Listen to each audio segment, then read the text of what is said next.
So, ayun na nga, madams and sirs. Ito palang, ito, yung kinukwento ko sa inyo na kasama niya doon sa luto-lutuan ng pastil, chicken pastil, bagoong at peanut butter. Meron pa palang isa, chili garlic. Ito yung kasama niya sa trabaho. Babae ito. Ate-atehan niya. Ate. Tawag sa kanya. Tawag naman sa kanya nung babae, Kuya. Alam nyo, nung nalaman kong ganon, na nagkaroon na ng linaw sa akin na yun pala, siya pala. August yun. August, September. Nagkaroon na ako ng duda.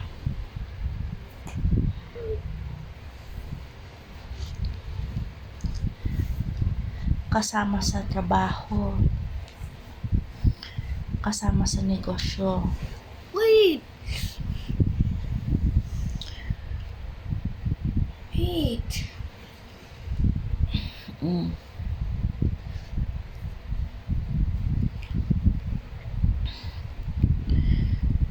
Nagtitinda-tinda sila sa kung saan-saan. Taga dyan lang sa kabilang kanto, kabilang street. Taga dyan lang yun. Lagi niyang kasama yun kasi katim niya sa trabaho yun. At nakapunta na rin dito yun ilang beses na. Ilang beses na kami nagkaharap. Unang beses ko pa lang siya nakita. Ibang dating sa akin eh. Una ko siya nakita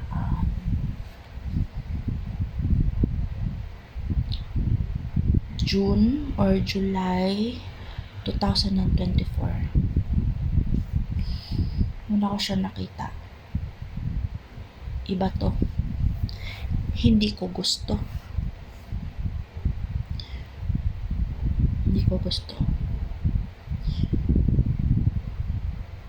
Alam ko na nagbebenta siya ng kung ano-ano yung mga frozen goods. Alam ko na.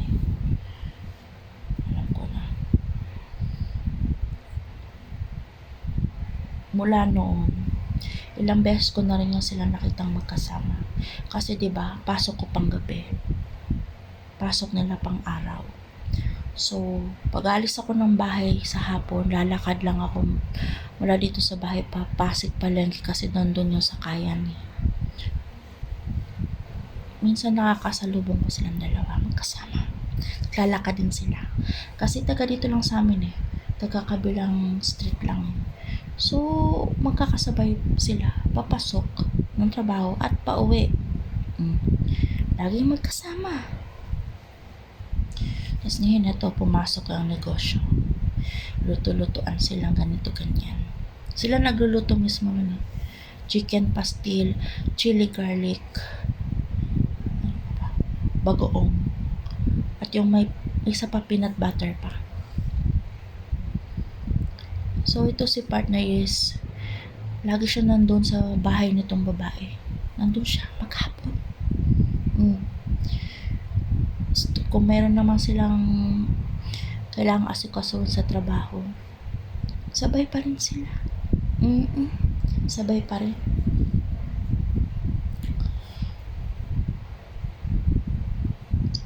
Nalaman ko yung pangalan. Search ko sa Facebook.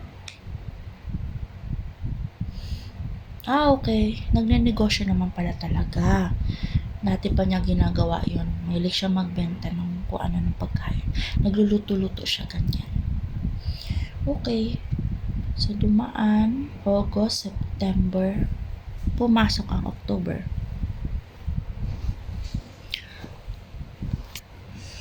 Dito talaga ako nagduda na. Duda na ako kasi ang birthday ni partner is October 3. Habang ginawa niya, doon siya nag-celebrate ng birthday niya. Doon siya nagluto, doon siya naghanda.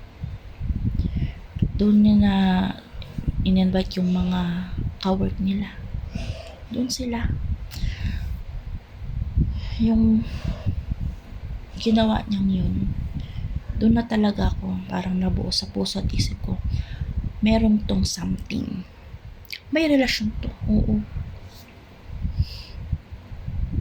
Ba't nandoon ka? Nandito ang family mo.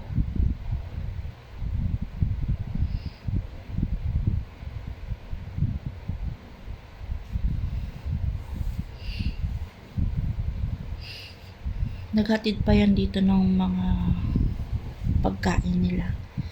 Handa nila doon. May pansit. Ngayon lang yung naaalala ko, pansit.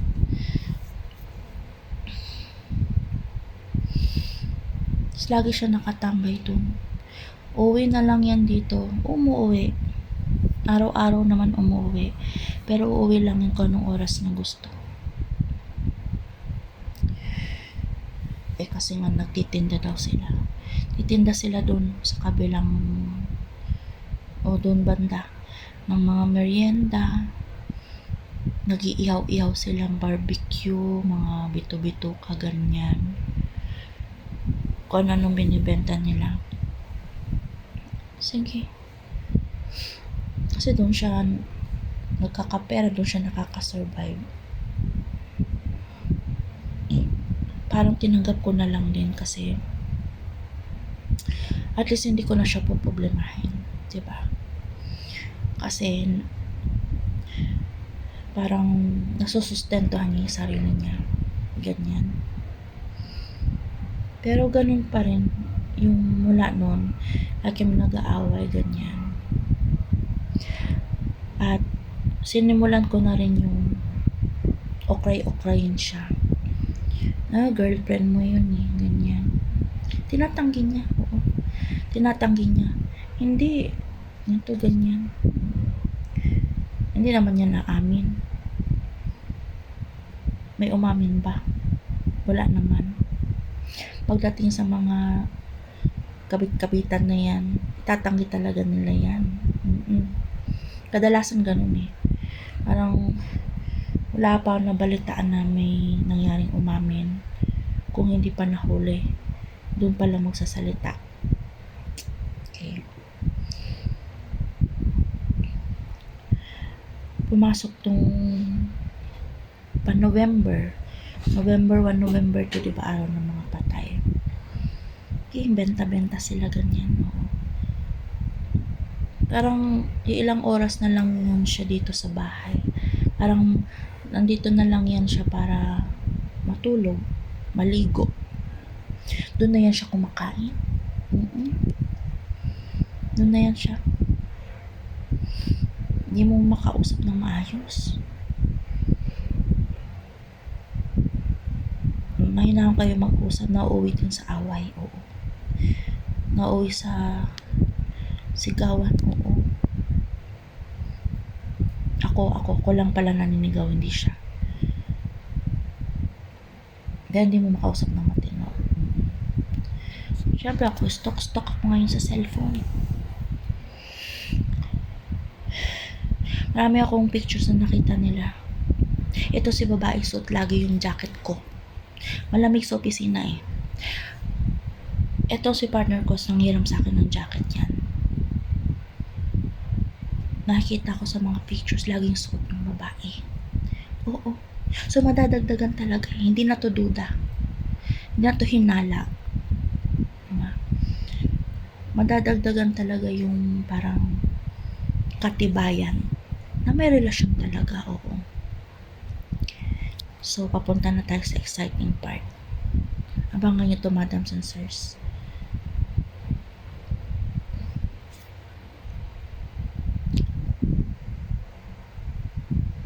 Dahil nabuko ko na, diba? Pag-amin na lang ang hinihintay ko eh. Ayaw umamin. Inabot pa ng 5 buwan eh. Bago umamin. Mamaya ko kwento ko sa inyo. See you on my next video, madams and sirs. Diyan lang muna kayo ha. Wait lang. Malapit-lapit na matapos ito. Bye!